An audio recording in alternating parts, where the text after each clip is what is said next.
બોકડા ઉપર બેસી એણે હાશકારો લીધો. બાળકો રમતના મેદાન ઉપર છૂટેલા ઘોડા માફક દોડી ગયા. સવારથી શરૂ થયેલી દોડધામ જાણે હમણાં થોડા સમય માટે શમી હતી.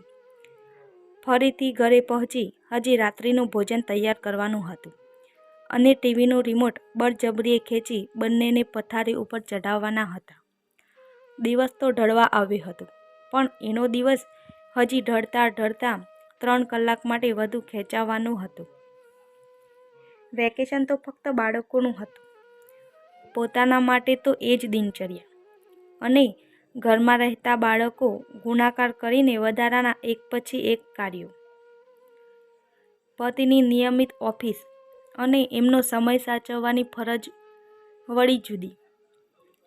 અઠવાડિયામાં ક્યારેક બહાર જઈ વિતાવવા મળતા કેટલાક કલાકો અને આ રમતગમતના મેદાન ઉપર ગાળવા મળતી કેટલીક રાહતની શ્વાસો. જોકે એ કલાકો દરમિયાન પણ બાળકોની કાળજી અને દેખરેખ તો રાખવી જ રહી. નહીંતર ભૂલથી એકાદ મિનિટ ધ્યાન હટે નહીં કે દુર્ઘટના જાણે તૈયાર જ હોય.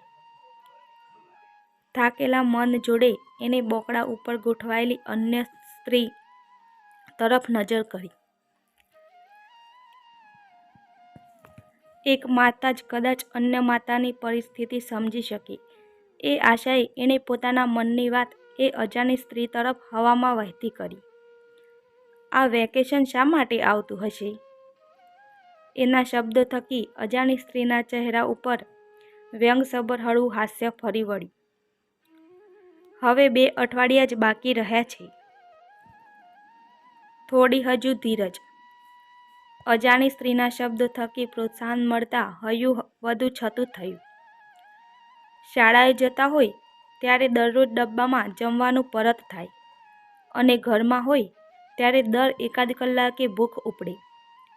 એક કામ પૂરું થતું ન હોય ત્યાં નવું જ કોઈ કામ વધાર્યું હોય.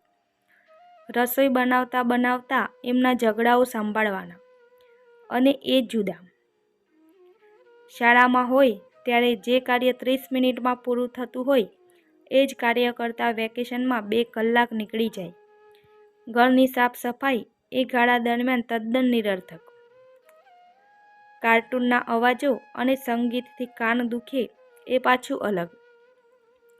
ટીવી નિહાળવું, ઊંઘ કાઢવી અને શાંતિથી જપીને બેસવું એક સ્વપ્ન બની રહી જાય. બસ હવે બહુ થયું. હવે તો શાળા ક્યારે શરૂ થશે એની એક મિનિટ રાહ જોવાની અને તારીખ ઉપર ચોકડીઓ લગાવવાની. અજાણી સ્ત્રી ખડખડાટ હસી પડી. કદાચ એની હાલત પણ પોતાના જેવી જ હશે. ચિંતા ન કરો. બાળકો મોટા થતા સમય નથી લાગતો. એકવાર મોટા થઈ જાય પછી પોતાના મિત્રો ત્યારબાદ પરિવારમાં એવા પરોવાઈ જશે ત્યારે આ બધો સમય ખૂબ જ યાદ આવશે. સુરવણકાળ સમો. માતૃત્વની લાગણી ભલે આજીવન સાથે રહેતી હોય, પણ માતૃત્વની આ દોડધામ અને થાકનો લાહવો આજીવન ન મળશે. ધીરે રહી એ અજાણી સ્ત્રી બાંકડો છોડી ઊભી થઈ. એક પુરુષ જોડે પહોંચેલ બાળકને જોઈ એના ચહેરા ઉપર તૃપ્ત સંતોષ છવાઈ ગયો. પોતાના પતિ અને બાળકો જોડે એ અત્યંત હળવો અને પ્રફુલ્લિત હાવભાવો જોડે મેદાનની બહારની તરફની દિશામાં આગળ વધી રહી.